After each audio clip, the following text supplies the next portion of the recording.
Tuhan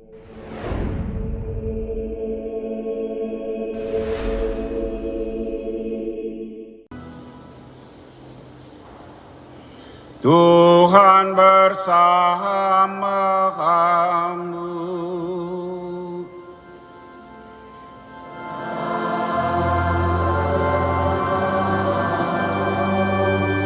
Inilah Injil suci menurut Yohanes.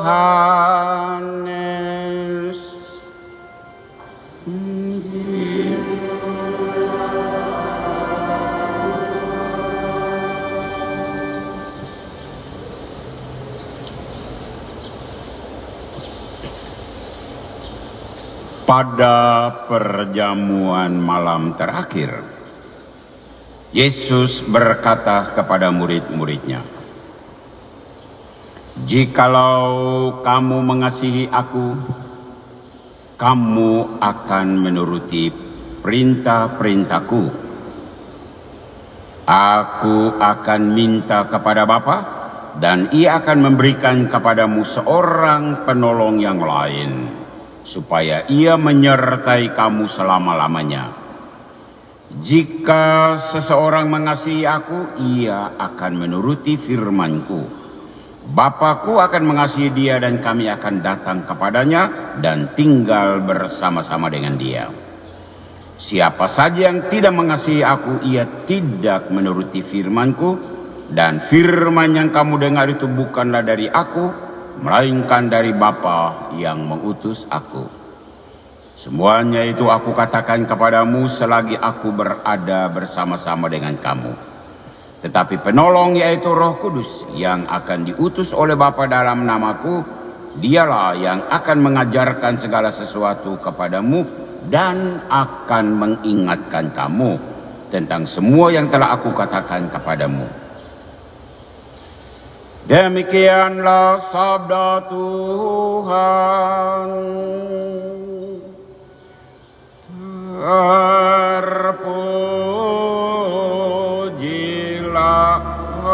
Kristus.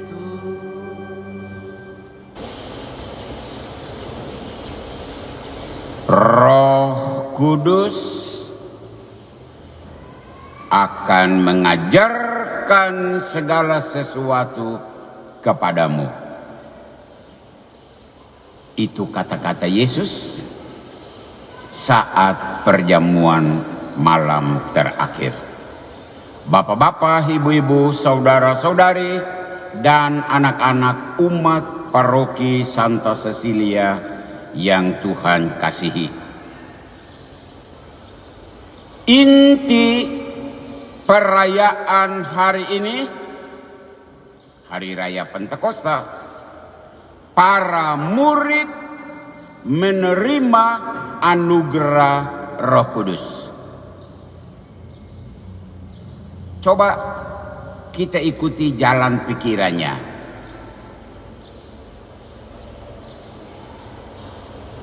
Karena para murid menerima anugerah Roh Kudus, mereka yang tadinya katakanlah bodoh, tidak faham bahasa orang lain, berubah menjadi orang pintar. Dalam bacaan pertama kita dengar, mereka berbicara dalam berbagai bahasa dari sekian banyak suku bangsa yang berdiam di kota Yerusalem.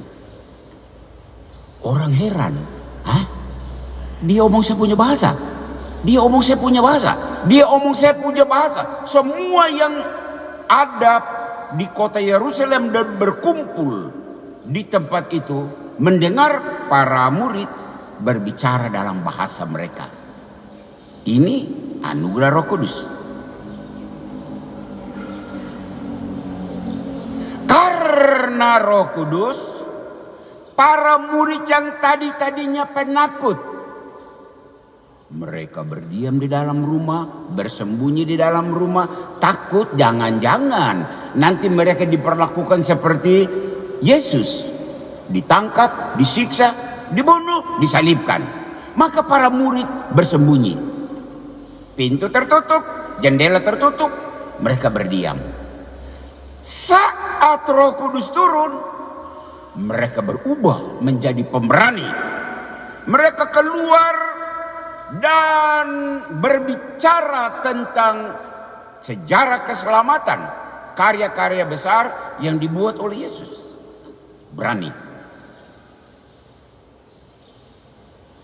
Ketiga, karena pengaruh Roh Kudus, para murid yang tadinya mereka itu dipimpin oleh roh dunia.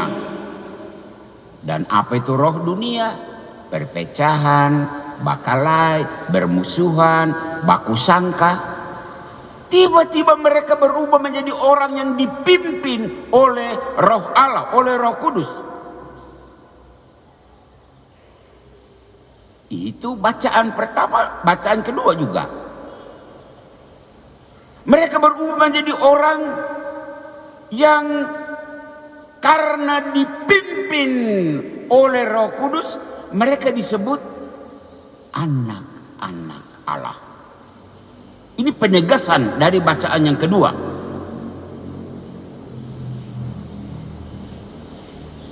Mereka memiliki Roh Kudus beserta buah-buahnya. Dan kita tahu buah-buah Roh Kudus itu kan kasih, kesetiaan, damai sejahtera, kerukunan, dan seterusnya, dan seterusnya. Dan yang lebih dahsyat, karena turunnya Roh Kudus, mereka disebut anak-anak Allah. Bacaan kedua tadi. Dan karena mereka itu mendapat predikat anak-anak Allah, maka tuntutannya pun jelas. Berpikir harus seperti anak-anak Allah. Berkata-kata harus seperti anak-anak Allah. Berlaku, berbuat seperti anak-anak Allah. Apa mungkin? Bisakah? Ya bisa. Dalam bacaan Injil yang kita dengarkan, penegasannya begitu jelas. Roh Kudus akan mengajarkan segala sesuatu kepadamu. Dengan kata lain, Roh Kudus itu akan mengajarkan apa yang baik, dan karena baik kamu harus lakukan. Roh Kudus akan mengajarkan apa yang tidak baik, dan karena tidak baik kalau bisa hindari dan tidak melakukannya. Ini pikiran dasar dari bacaan-bacaan yang kita dengar pagi hari ini. Pertanyaannya, bagaimana kenyataannya? Apakah para pengikut Kristus mampu untuk menampakkan hal itu dalam kesehariannya? Mari kita masuk dalam realita.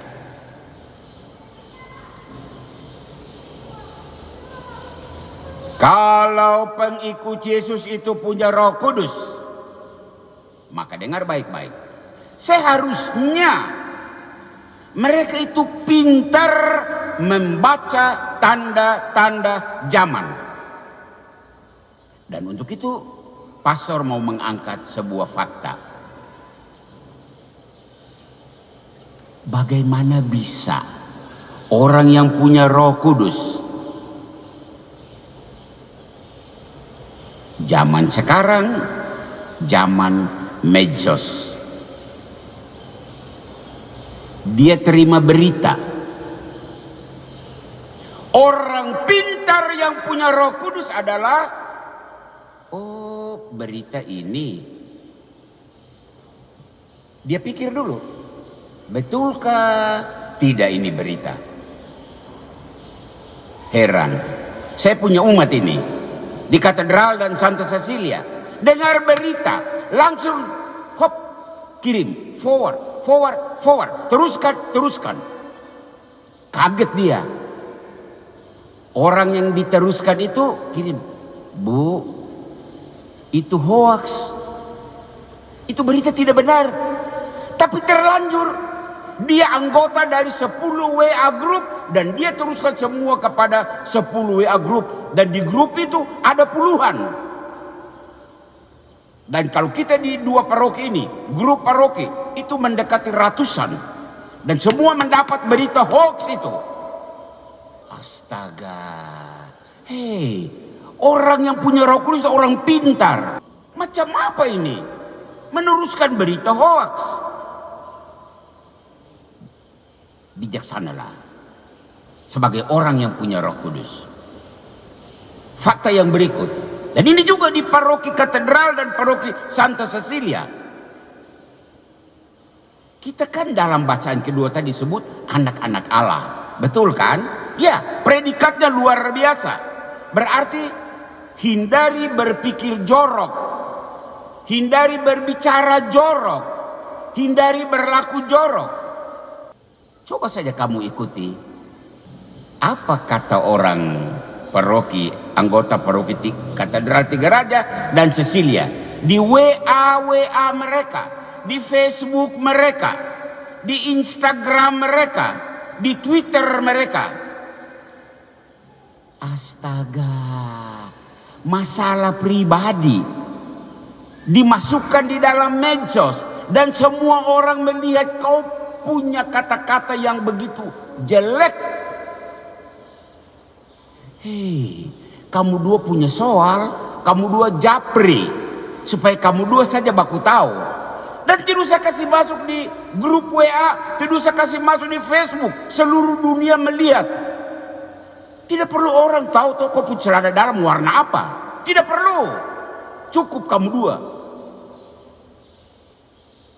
Kata-kata kebun binatang, saya tidak menyebut suku, tapi suku-suku tertentu kasar sekali mengupload kata-kata yang begitu kasar, kebun binatang.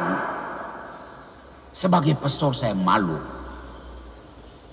Dan mungkin karena itu ada banyak grup-grup di paroki ini tidak mau memasukkan pastor sebagai anggota. Nanti pastor memantau mereka omong apa, mereka bicara apa. Hei, kalau seandainya orang lain lihat itu, ini orang agama apakah? Oh, itu orang Katolik itu. Orang paroki mana kah? Santa Cecilia. Hei, pastormu ini mau taruh muka di mana? Yang punya Roh Kudus harus mengeluarkan kata-kata sebagai seorang dengan predikat anak Allah. Itu hal pertama. Hal yang kedua, dalam Injil dikatakan dalam bagian akhir tadi disebut Roh Kudus mengajarkan segala sesuatu. Artinya Roh Kudus mengajarkan hal yang baik. Jadi kau harus lakukan itu yang baik. Gandakan yang baik itu. Atau Roh Kudus mengajarkan juga bahwa itu buruk, tidak baik. Maka coba hindari. Bila perlu jangan lakukan sama sekali. Bagaimana faktanya? Bagaimana mungkin orang yang punya Roh Kudus dia tahu orang Kristiani, orang Katolik, dan itu bisa orang paroki Katedral, itu bisa orang paroki Santa Cecilia. Dia tahu bahwa mencuri itu tidak baik, mencuri itu dosa, tapi dia lakukan. Bahwa pakai uang umum untuk kepentingan pribadi itu jahat. Bahwa salah menggunakan aset umum, aset umat, aset paroki, aset keuskupan untuk kepentingan pribadi itu jahat. Heran, setelah uskup meninggal apa yang terjadi, ada surat beredar. Ayo silakan daftar.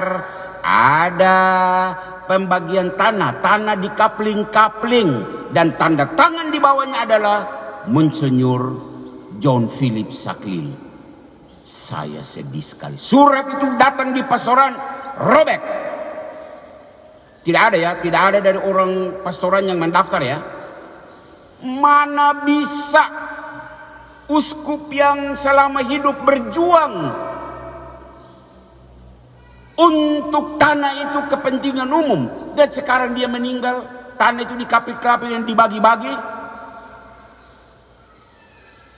Uskup pasti menangis di kubur sana, menyaksikan umat Katolik.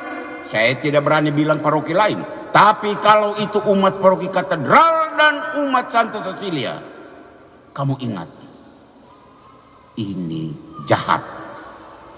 Dan yang jahat itu Roh Kudus bilang, hindarilah, jangan kamu lakukan itu.